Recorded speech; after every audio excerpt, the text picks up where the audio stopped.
저희가 이어서 오늘 또 금요일에 준비된 시간입니다. 김봉신 메타보이스 부대표와 함께 지금 여론 상황들 이런 것들 한번 쭉 하나하나 짚어보는 시간을 갖도록 하겠습니다. 자, 메타보이스 김봉신 부대표 모시겠습니다. 안녕하십니까? 안녕하십니까? 예, 반갑습니다. 예, 예. 자, 오늘 갤럽 조사가 나왔죠, 결과가? 예, 예, 나왔습니다. 네, 어떻게 나왔는지 한번 저희 그 결과를 우선 딱 한번 수치만 한번 더 보도록 하겠습니다. 예, 예. 어떻게 나왔습니까? 예, 한국갤럽 조사입니다. 먼저 궁금하실 수치를 먼저 보신다면 정당 지지도일 텐데요. 네, 정당 지지도가 더불어민주당이 4% 포인트 더 높아졌습니다. 네, 그리고 국민의힘은 38, 네, 그러니까 1% 포인트 더 적어져가지고요. 오른쪽에 보시면은 이쪽인데요. 오른쪽 차트를 보시면은 지금 현재 오차범위 내에서 두 정당이 네. 엎치락뒤치락 하고 있습니다. 그래서 지금 1월 들어서는 네. 두 정당이 오차범위 이내에서 대등하다 이렇게 보시면 되겠고요.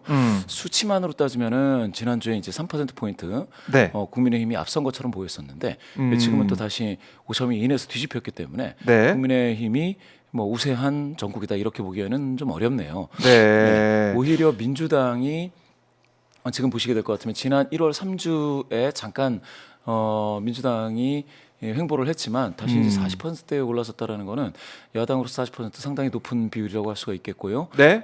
이렇게 따진다면 지금 정세를 제대로 반영하고 있다.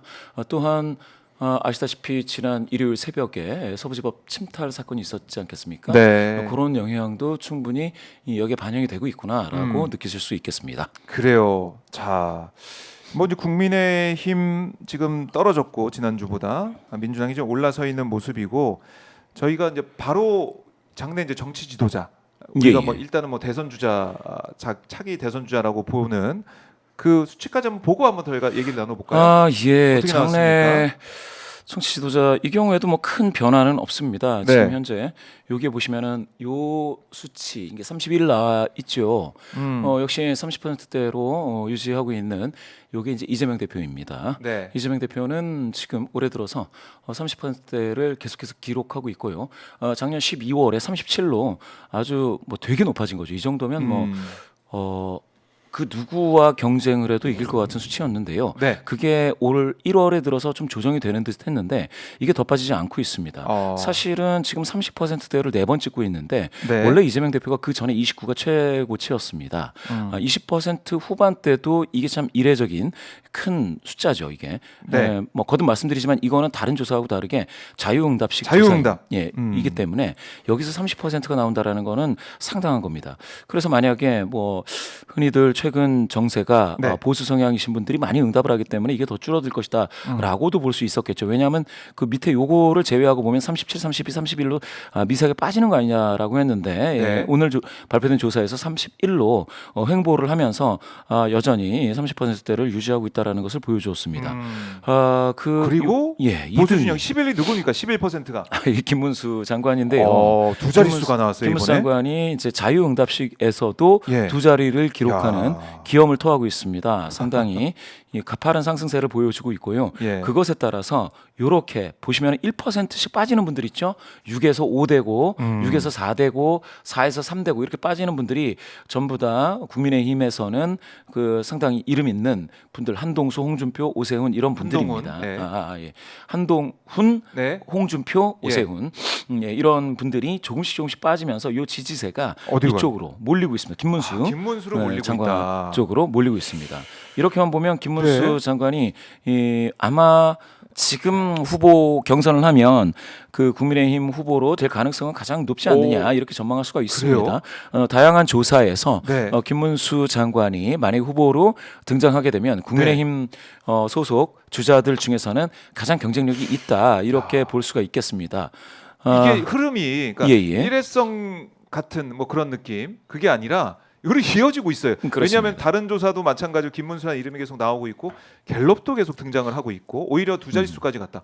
맞습니다. 예. 이게 지금 이 갤럽 조사에서는 1월 2주에 8%로 김문수 장관이 확 뛴 것처럼 느껴지는데요. 네. 연말부터 그러니까 2024년 12월 말서부터 그런 조짐이 있었습니다. 그런 것은 아마 계엄 비상계엄 선포 이후에 네. 탄핵 가결까지 되는 그 국면에서 이제 그 보수 성향자들의 어떻게 보면 초고관여자 초고관여자. 아주 극단적인 어떤 보수 성향을 예. 뜨시는 그런 분들에게 호소력이 있었나 보다라고 느낄 어. 수 있는 그 정세의 흐름이었고요. 네. 그렇게 보자면 요거를 보지 않을 수 없는데요. 지금 여기서 보면 이재명, 김문수 이렇게 두 분을 한번 보겠습니다. 네. 이렇게 보면은 31대 11이니까 예. 상당히 이재명 대표가 세 배 압도적이죠. 차이 나요. 예, 3배 차이죠. 예. 그런데 이제 더 보셔야 될 게 요겁니다. 지금 여기서 보면 보수 보수, 중에서 중도 중에서 그리고 진보 중에서인데요. 진보 중에서 63%를 이재명 대표 이렇게 얻고 있다라는 거는 어쩌면 당연한 것일 거고요. 네. 그런데 보수표를 보면 보수의 지지세는 지금 25%가 김문수, 그 다음에 한동훈 9% 아하. 이렇게 빠지지 않습니까? 홍준표 9%, 오세훈 6% 뭐 이런 식으로 빠지고 있는데 네. 이렇게 보면 사실은 보수 성향이신 분들 중에 10%가 이재명 대표를 또 지지한다 언급을 했어요. 그러면은 이재명 대표는 보수 중에서도 에서도, 각광을 받고 있다. 10%나. 어느 정도 이게 아주 다수는 아니지만 예. 인기가 있다 이렇게 볼 수 있고요. 그렇네요. 보수에서도. 결정적인 거는 중도입니다. 중도를 봐야 된다. 중도에서 30%를 얻고 있습니다. 음. 나머지 분들을 한번 보시죠. 여기 네. 보시면은 김문수 4%입니다. 이렇게 한번 비율을 따져볼게요. 아하. 자신이 소속돼 있는 진영, 즉 진보에서 63을 얻고 있는 이재명 대표는 네. 중도에서 30 정도를 얻고 있으니까 중도에서는 그 비율이 한 절반 정도 되지 않겠습니까? 네. 그런데 보수에서 25를 얻고 있는 김문수 장관은 중도에서 4를 얻고 있습니다.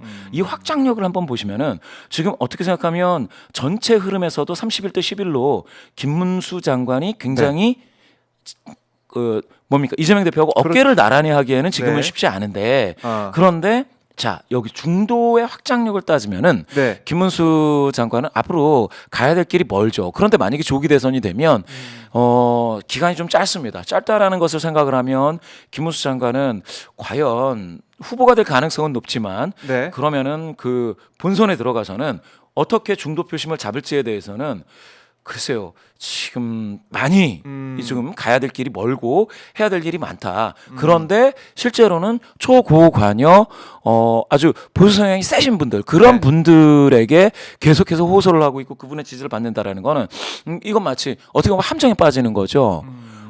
뭐 후보가 되기 위해서는 그렇게 해야 되는데 네. 경선을 통과하려면, 경선 통과하려면? 예. 네. 그런데 경선 통과하고 나서 짧은 기간에 중도 성향이신 분들 표심을 그렇죠. 잡는다라는 건 이 수치로만 따지면 이게 가능한가?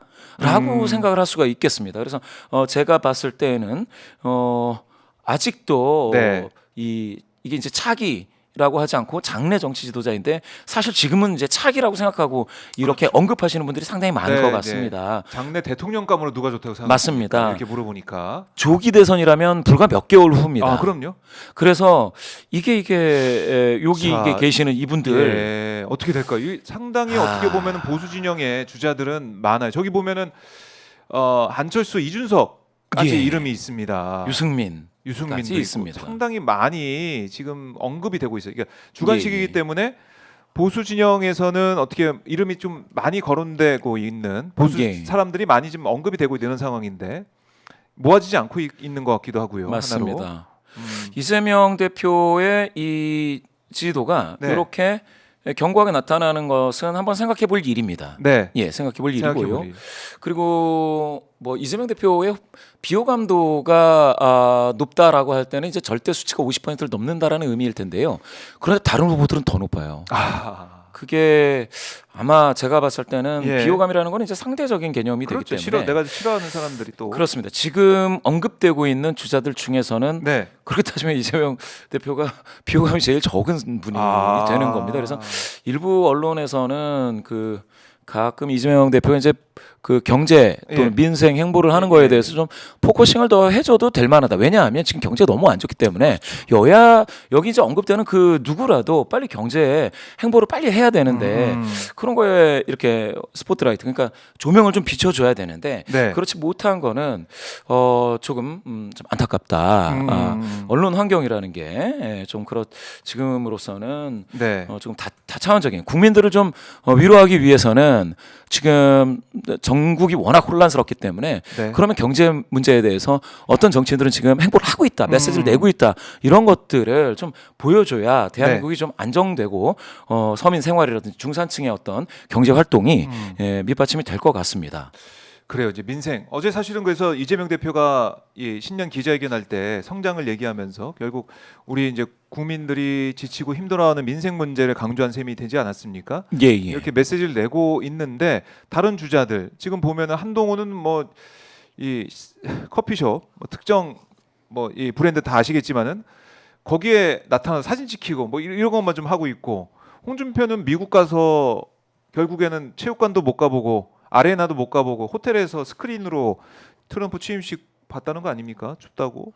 그리고 이제 김문수 장관은 사실 이제 내란 이 국무회의 그 국무위원으로서 어떻게 보면 내란 사태에 자유롭지 않은 사람이고 오세훈 시장은 또 사퇴하는 거예요? 그럼 서울시장?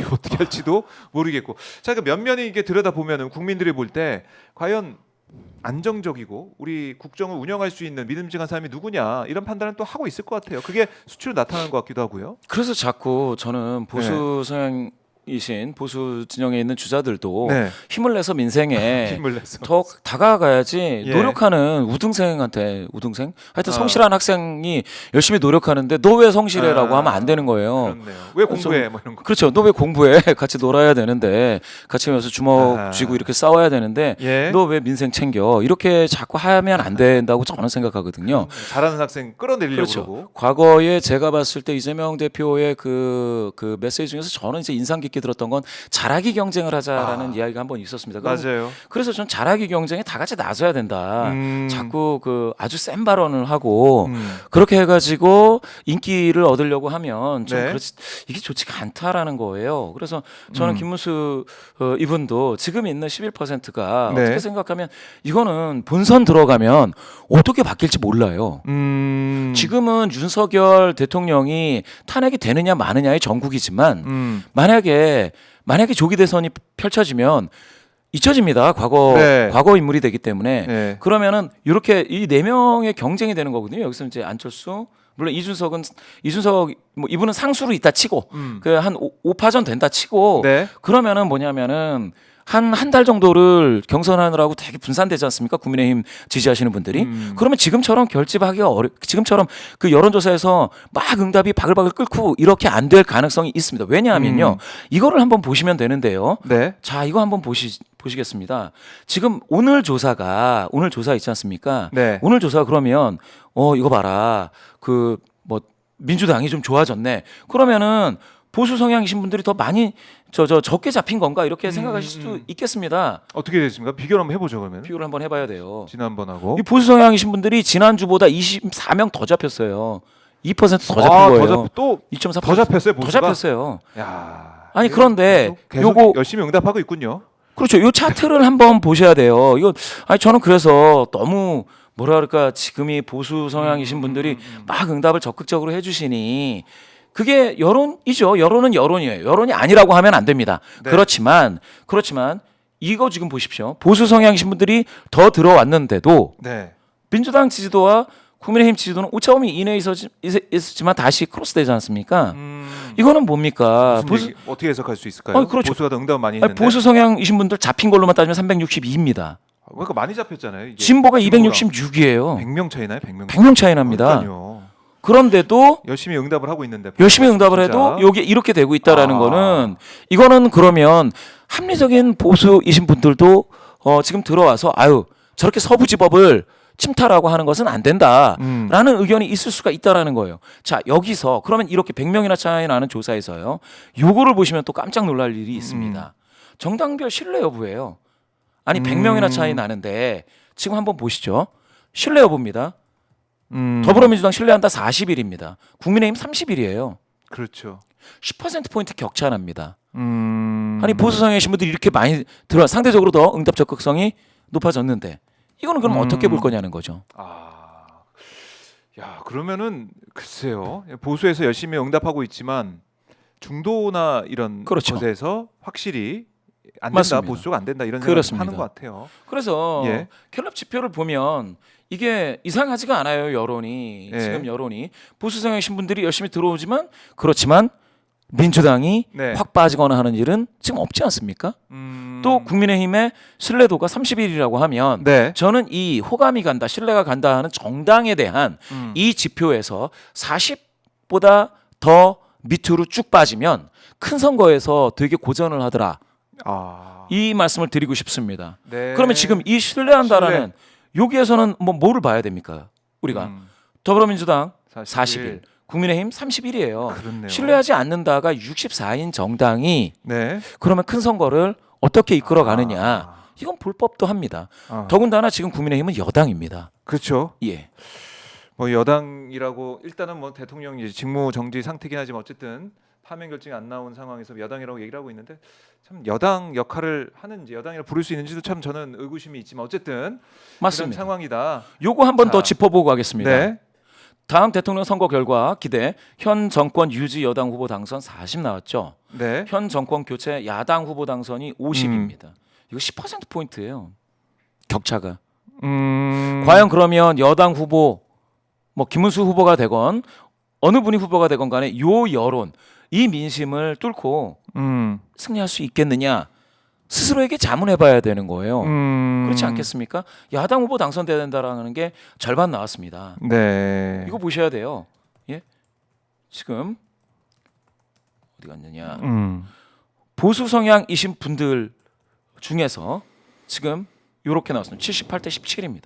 보수 성향이신 분들 중에서도 17%는 야당 후보 당선돼야 된다라고 하죠. 네. 진보 성향이신 분들 중에서 8%가 여당 후보라고 하는 거니까 이 쏠림 현상이 상당히 좀 차이가 있고요. 중도에서 한번 보시죠. 60입니다. 60. 아. 야당 후보 당선돼야 된다가 중도에서 60. 이 여론을 과연 그렇네요. 중도 여론 어떻게 예. 보면은 이제 양쪽이 결집한다고 치면 중도의 예, 마음이 예. 중요한데 중도는 이렇게 확실한 모습을 보이고 있다. 그런데 이걸 이제 일부 ARS 조사에서는 네. 중도가 보수 쪽으로 경도되는 아. 동조화 현상이 나오고 있는데 예. 그것만을 볼 게 아니고 국민 대표성이 좀 더 확보되어 있는 이런 전화 면접 조사도 한번 같이 봐야 된다. 윤석열 대통령 탄핵 찬성 여론이 미세하지만 높아졌습니다. 59니까 60% 10명 중 6명 정도에 가깝죠. 네. 그리고 반대가 36이니까 요거는 그대로입니다. 이 여론도 그대로예요. 찬성 여론이 우세하다라는 건 그대로 확인이 됩니다. 아, 그렇네요. 예. 그렇네요. 그러니까 이게 지금 여론조사 막 최근에 나오고 이런 걸 볼 때 언론에서 뭐 국민의힘 정당 주의가 더 많이 나왔다. 이것도 부각을 시키고 뭐 이거 국민들이 생각이 좀 달라진 거 아니야? 라는 얘기를 언론 보도를 보면서 그게 또 뭐 확산이 되고 증폭이 되는 그런 면들이 있었는데 딱 들여다 보면은 바뀌지 않았다. 탄핵 이거 꼭 해야 되는 것이고 파면해야 되는 것이고 이런 목소리 크다는 거죠. 여전히. 맞습니다.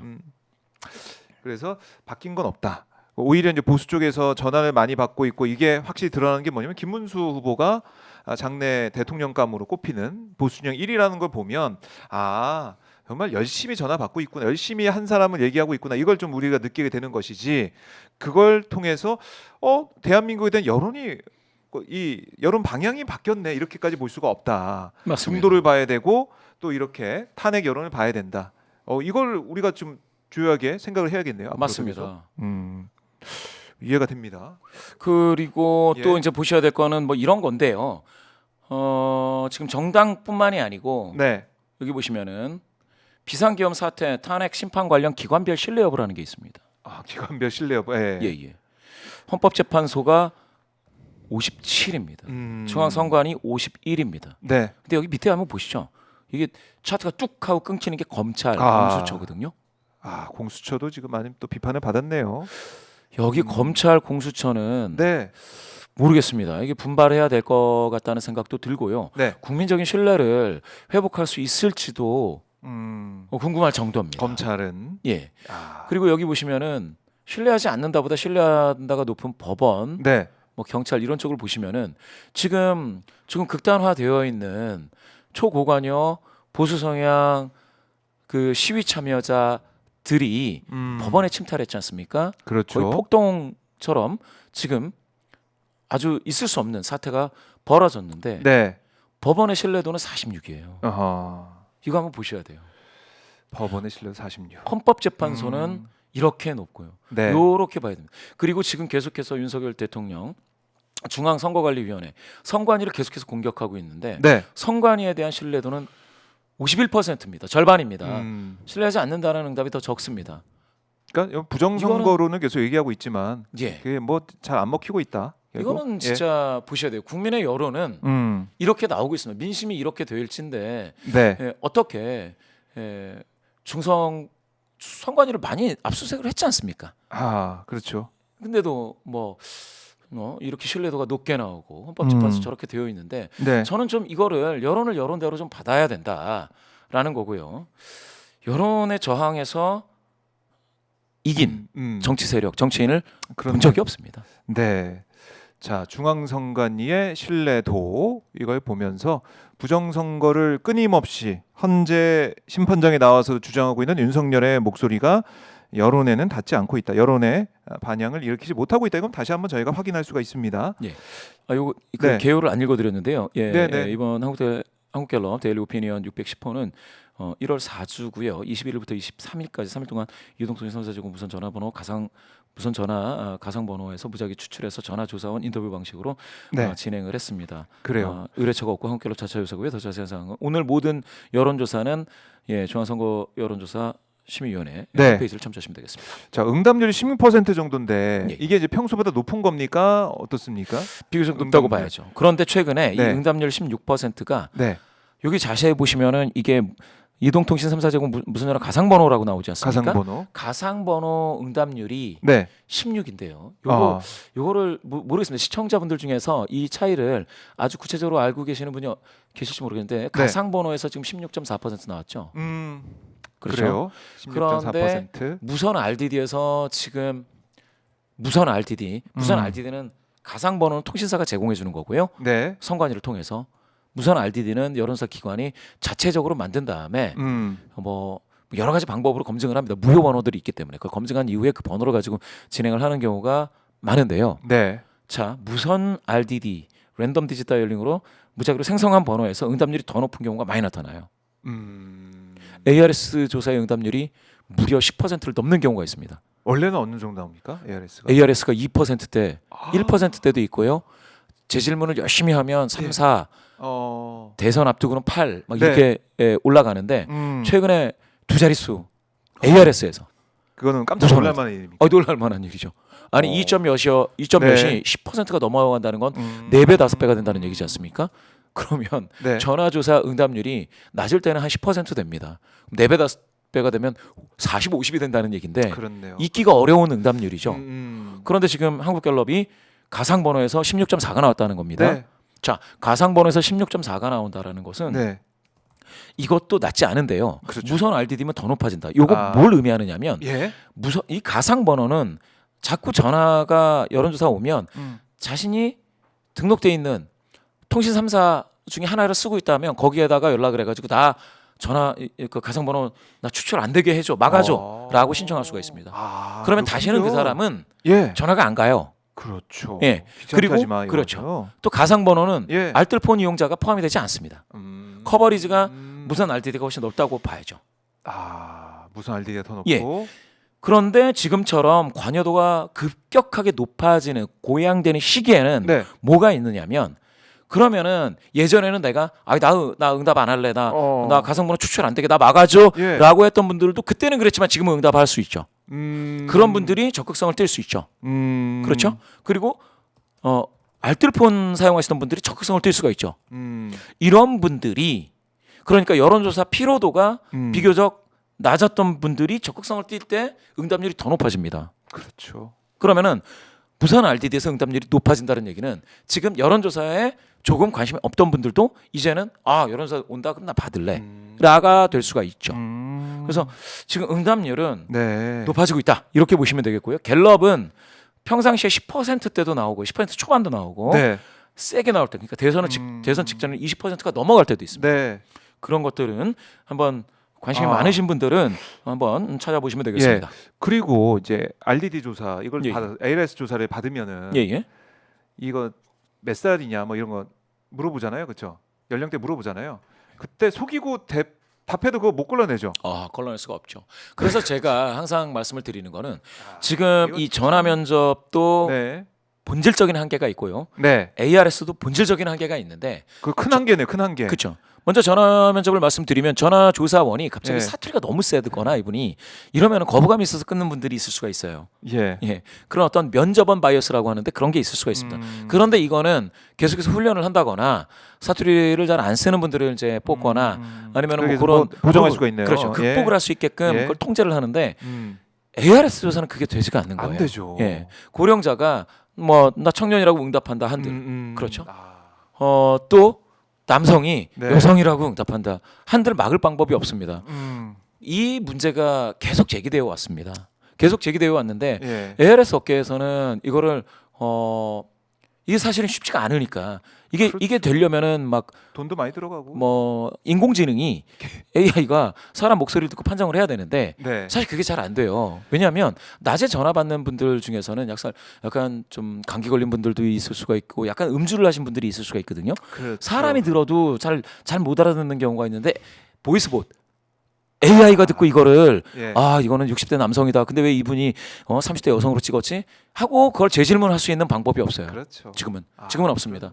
그러다 보니까 예. 거기에 대한 투자가 잘 되어 있지 않고 음. 해서 허위 응답이 있을 수가 있는데 네. 그 허위 응답을 이거는 뭐 공식적인 통계는 아닌데 여의도에서는 적을 때는 한 3%, 많을 때는 한 15% 된다. 이렇게들 이야기하시는 분들이 있습니다. 전문가분들 중에서요. 네. 그럼 이 허위 응답을 어떻게 하느냐? 정당 같은 데에서는 괜찮을 수 있어요. 정당 그러니까 뭐 크고 작은 정당에서는 그런 응답까지도 감안해서 우리는 해석할 수 있다라고 그 정당 내에 있는 전략가들이 그 판단을 하시는 경우에는 문제가 되지 않는데 네. 이런 부분이 너무 정세가 굉장히 고양돼서 정세 역동성이 급격하게 관여도를 높이는 상황에서는 그런 허위 응답이 전체적으로 약간 결과를 요렇게 나와야 될 걸 맞아요. 격차를 이렇게 벌린다든가 비슷한데 이거를 엎어버린다든가 그러니까요. 이러한 경우를 방어할 수가 없었습니다. 지금까지는. 안타깝죠. 지금도 그게 좀 이어지고 있는 상황이다라는 생각이 들고 있고. 예. 그리고 이게 만약에 샘플을 정해놓고 해서 이게 다 찼다. 그러면은 조사가 조기에 종료될 수 있는 거죠. 맞습니다. 그래서 예. 기다렸다는 듯이 먼저 받아버리는 사람들은 여론조사는 선착순입니다. 마치 의자에 빨리 앉기 게임 같은 거예요. 예. 방이 있습니다. 방이. 예. 뭐 서울 20대 여성, 서울 20대 남성, 예. 뭐 서울 그렇죠. 30대 뭐 여성, 있으니까. 남성 뭐 이런 식으로 방이 다 있고 그 예. 안에 의자들이 다 있는데 예. 빨리 가서 앉으면 더 이상 못 앉아요. 선착순입니다. 아, 투표하고는 달라요. 투표는 예. 정해진 시간 동안 오시는 분들은 다 할 다 수가 봤죠. 있습니다. 예. 그러니까 ARS에서 응답률이 몇 퍼센트인데 그 중에서 얼마다라는 것을 네. 생각했을 때 계속 저 같은 경우에도 이걸 만약에 이게 예측이라고 하면 진짜 피가 마르는 거예요. 응답률이 얼마 안 되는데 투표율은 얼마인데 그러면 여기서부터 여기까지 투표율을 잡고서 그거를 예측한다라는 것은 정말 피가 마르는 작업이죠. 그렇죠. 예. 그렇죠.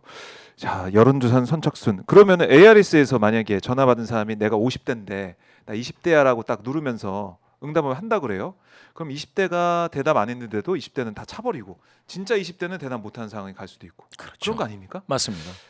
문제네요, 이거는. 예. ARS는 특히나 만약에 전화 면접 조사도 만약에 목소리를 좀 젊게 내서 좀 젊게 아니면은 할아버지 목소리를 거의 불가능해요. 그거 안 돼요? 그거 왜 안 됩니까? 대충 다 알 수 있습니다. 다 할 수 있습니까? 아니 목소리 안녕하세요 저는 70대입니다 이렇게 하면서 예전에 제가 갤럽에서 근무할 때 예. 실제로 그런 경우가 있는데요. 예. 여자라고 하는데 도저히 여자라고 할 수 남자인데 들리지가 여자로 않는다. 예. 이 경우 어떻게 그건 해야 너무 되느냐? 어렵죠. 전화 끊깁니다. 끊겨요 그냥 하다가. 예. 요새 같은 경우에는 알 수 없죠. 예. 그런데 네. 선거 여론조사에 대한 규정이 굉장히 빡빡하기 때문에 아, 저한테 이런 질문하시는 분들이 있어요. 예. 보수가 이렇게 많이 잡히면 예. 그거를 보정해야 되는 거 아니냐? 근데 보정하려면 모 수치가 있어야 되는데 모 수치라는 게 정해져 있는 게 없습니다. 대략적으로 중도가 제일 많다. 이 정도만 알고 있는 거예요. 우리는. 예. 중도가 40이면 진보하고 보수는 한 35 최대로 이렇게 본다. 예전에는 중도가 40이면 보수가 한 40 정도 됐습니다. 지금은 많이 비슷해졌어요. 네, 네. 예, 그런데 네. 보정할 수 있는 방법은 없습니다. 그거 보정하면 선거 여론조사 규정에 어긋나기 때문에 일단은 받는 대로 그냥 다 한다. 예. 열심히 해서 뭐라고 합니다. 그거 안 된다고 해요. 그래서 큰일 나요. 어쨌든 정해준 샘플 1000명 예. 찰 때까지 그냥 하는 건데 그렇죠. 딱 1000명에서 봤더니 보수가 이렇게 많이 응답했네. 그럼 어떻게 보면은 전화 면접 자체도 예, 예. 보수가 응답을 더 열심히 한다 이렇게 볼 수 있는 거고 사실 그 자체가 그렇죠. 예. 그렇죠. 샘플이 잡히는 것 자체가. 그렇습니다. 예. 제가 뭐 이런 표현, 이런 속된 표현을 하면 좀 그렇지만 우리나라 속담에 네. 화장실 갈 때 마음 다르고 올 때 마음 다르다 이렇게 얘기하지 않습니까? 예, 예. 지금 한번 보십시오.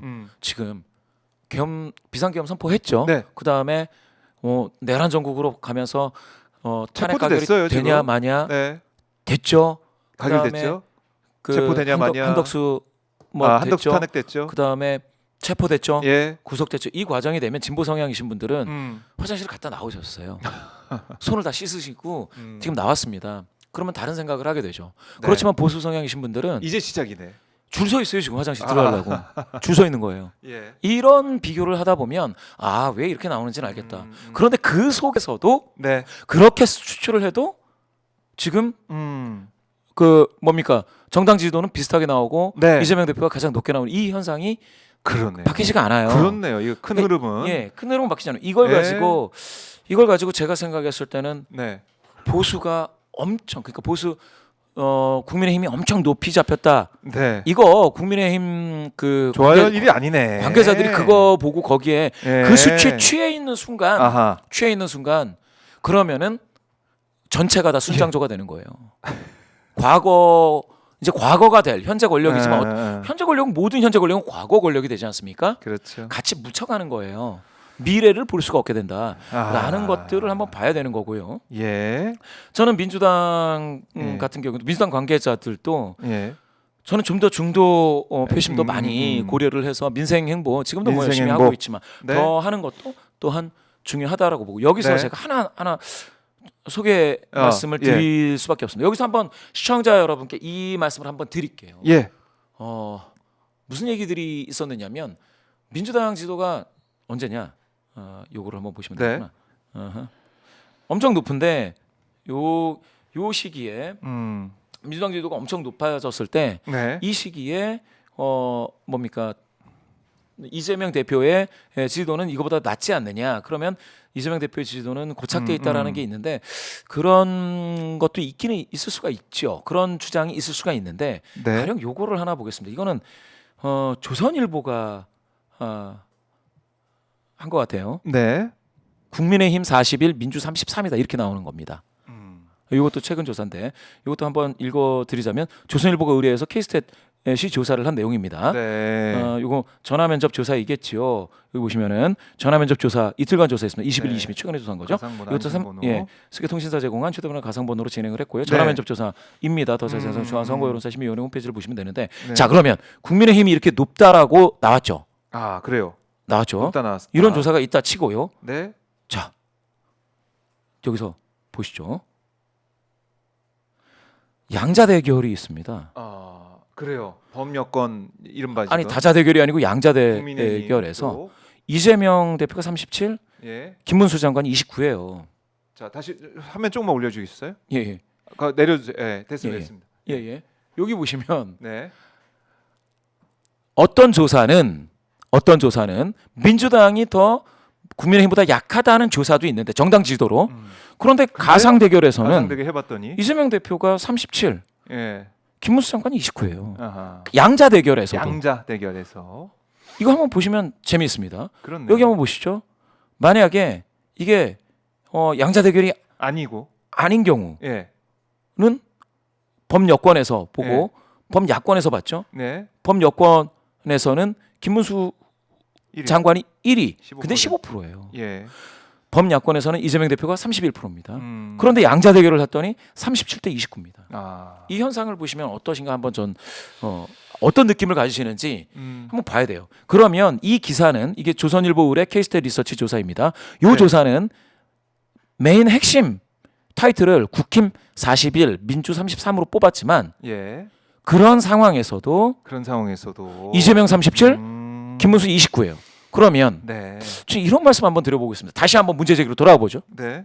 자, 민주당의 지지도가 48로 극단적으로 높아졌을 때 이재명 대표의 지지도는 그에 못 미치니까 확장력이 떨어진다라고 할 것이냐? 지금 한번 보시죠. 이 결과도 있습니다.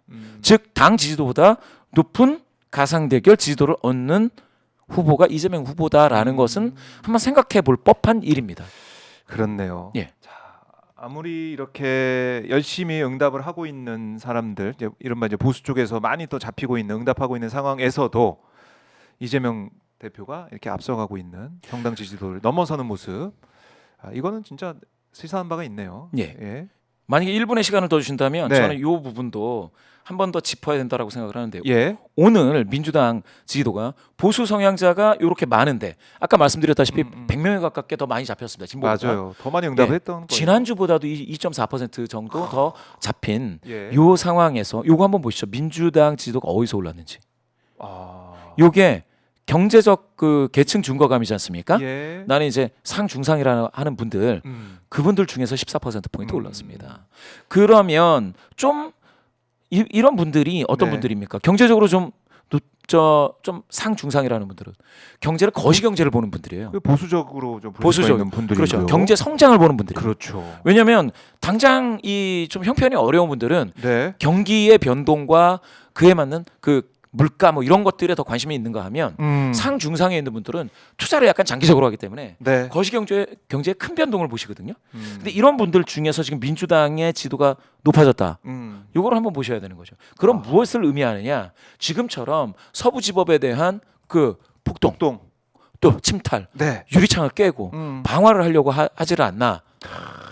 거의 뭐 판사 사무실을 난입하고. 지금 저는 이 사태는 이게 헌정일에 처음이 있지 않나. 그렇죠. 판사를 가서 해하려고 집단적으로 네. 법원이 침탈당하는 이런 경우는 저는 사실은 좀 본 적은 없어요. 네. 저는 본 적이 없고 이게 이게 제가 언젠가 이 자리에 앉아서 대한민국의 레짐 체제는 민주주의와 법치주의로 유지가 되는 건데 네. 민주주의를 유지하는 상권 분립이라는 게 대통령의 거부권 행사라든지 이런 걸로 상당히 위협을 받거나 네. 그런 면이 없지 않았다.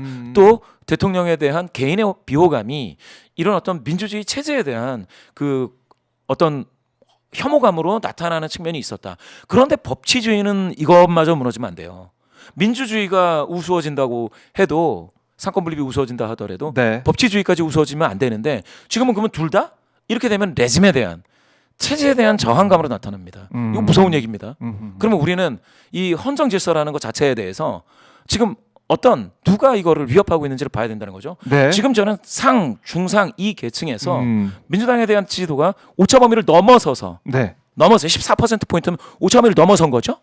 오차 범위 밖에서 더 지지도가 높아지고 국민의힘은 11%포인트 더 빠지고 있다는 것은 네. 이거는 좀 볼만하다. 그것은 장기적인 투자를 하셨던 거시경제에 대해서 좀 고민을 하셨던 분들이 정치의 혼란상이 네. 거시경제의 내상을 굉장히 세게 미치고 있다는 거를 지금 그렇네요. 직격탄을 지금 주고 있다는 거를 지금 느끼고 있는 거 아닌가. 지금 서부지법 이 난동, 사태. 폭동 예. 요 사태는 이와 같이 여론에 강하게 영향을 미치고 있다. 이렇게 한번 보시면 되겠습니다. 네. 자, 그래서 이게 앞으로 이제 조기 대선 과정에서도 누가 정말 이 국정을 이끌어갈 수 있는 신뢰할 수 만한 세력이냐, 그런 정당이냐, 그런 후보냐, 여기에 대한 생각을 하는 사람들, 보수 진영에서도 그렇고, 또 중도는 말할 것도 없고, 그게 중요한 부분인데, 자, 아까 장내 대통령감 이름을 몇 면을 보면 과연 누구라고 판단을 할 것이냐 이 생각 다시 한번 해보겠는데 수치로는 이재명이다 이런 얘기가 좀 나오고 있는 것이고. 맞습니다. 예. 이게 이재명 김문수 경쟁에서 네. 말씀드렸다시피 중도이신 분들의 어떤 선택이 결국은 이제 큰 판은 결정을 하게 되는데 네. 그 수치는 이걸 보고서 짐작을 할 수 있다라고 저는 봅니다. 30대 4. 4로 지금은 나타나고 있다. 30대 4. 예, 요거는 이제 뭐 시청자 네. 구독자분들께서 예. 뭐 다 보고 계시는 수치입니다. 그러니까요. 이게 예. 조사가 됐습니다. 요 수치로 지금은 나왔습니다. 그래요. 자, 제가 뭐 여론조사 이 수치, 그러니까 이게 보도가 되면 아까도 우리가 기사 봤듯이 딱 제목으로 그냥 수치만 딱 나와가지고 이게 뭐지라는 생각을 하면서 궁금증을 가졌는데 오늘 김봉신 부대표가 설명해준 그 내용을 들으면서 그래서 그랬구나. 정말 이제 이 방을 채우는, 그러니까 ALS는 특히 방을 채우는 그런 조사 과정에서 보면은 그 방을 진짜 내 마음대로 채울 수도 있고, 내가 70대인데 20대로 대답할 수도 있고 그런 식으로 해서 지역도 마찬가지 아닙니까? 그럼 내가 서울 사람인데 딴 데 산다고 이럴 수도 있고, 제가 예? 그럴 수도 있는 겁니까? 예. 그럴 수도 있고요. 예, 그래서 나 이런 얘기는 예, 좀 그렇지만 예. 우리 박 기자님이니까 제가 한 예, 말씀드리자면 하셔도 됩니다. 이런 게 있습니다. 중앙선거여론조사심의위원회 홈페이지에 가서 네, 이 결과를 다운로드 받으시면 음, 뭐가 나오느냐면 음, 이 성연령별 그 추출률이 나오는 경우가 있습니다. 네, 요거죠. 여기 가중값 배율. 가중값, 예. 네, 여기 요 가중값 배열을 한번 보시면은 네, 가중값 배율이라고 나오죠. 요거 가중값 배율이 여기 오른쪽에 요거죠. 20대에서는 1보다 크죠. 그러니까 덜 잡힌 거죠. 154명을 잡아야 되는데 요거 조금 더 키워볼까요? 여기 맨 위가 20대인데 네, 154명을 잡아야 돼요. 이게 인구 비례입니다. 그런데 실제 잡은 건 146명이니까 예, 요렇게 되게 하기 위해서 가중값으로 보정을 한다. 이 얘기가 되는 거죠. 그렇죠. 근데 지금 1보다 크죠. 네, 그러니까 덜 잡혔다는 덜 얘기죠. 잡혔는데 가중값을 준 예, 거다. 이게 맞췄다. 일반적입니다. 예, 이게 지금 갤럽인데 네, 이게 일반적인데 이게 ARS 같은 경우에는 이게 1.5 이상을 넘지 말라라는 선관위 규정이 있기 때문에 이게 1.3이나 1.4가 되는 경우가 많습니다. 그래요. 예. 그런데 ARS인데 이게 전부 다 1, 1, 1 예, 예, 이런 식으로 나오면은 예. 저는 잘 모르겠어요. 그러면 20대가 요 154명 딱 할당된 채웠다. 만큼을 그대로 대답을? 채웠다라는 건데 음. 그거는 상상의 영역입니다. 방금 제가 이제 의심하는 것처럼 박정호 의구심을 가지는 기자님의 것처럼. 의심이 예. 어디를 보면 되는지는 저는 알려드린 거고요. 그런 그런데 그거는 상상의 영역입니다. 그렇다 그렇다 어떻게 아니다. 딱딱 맞냐 이렇게. 예, 어떻게 맞네. 그런 거는 한번 관심 있는 네. 독자분들께 저는 팁을 드린 거고요. 그러니까 딱 일식 나오기가 좀 어렵겠네요. 그러니까 조사를 하다 보면 그렇죠. 전화 면접 조사는 비교적 일식 가려고 요거 많이 노력을 노력하기 때문에 하는. 그게 되는데 네. ARS는 사실 어렵거든요. ARS 조사에서는 지금 여기서 보시면 여기 지금 조금씩 다르잖아요. 여기 조금씩. 네, 좀 다를 수밖에 예, 없어요. 그런데 20대, 30대 네. 여기서는 보통 1이 훨씬 넘는 게 일반적이었습니다. 그러니까 그런데 1이 되는 게 딱 맞는 거고. 1이 되면은 네. 제일 좋다고 할 수 있는데 좋고. 우리 열심히에서는 네. 규정을 이렇게 주셨어요. 0.7에서.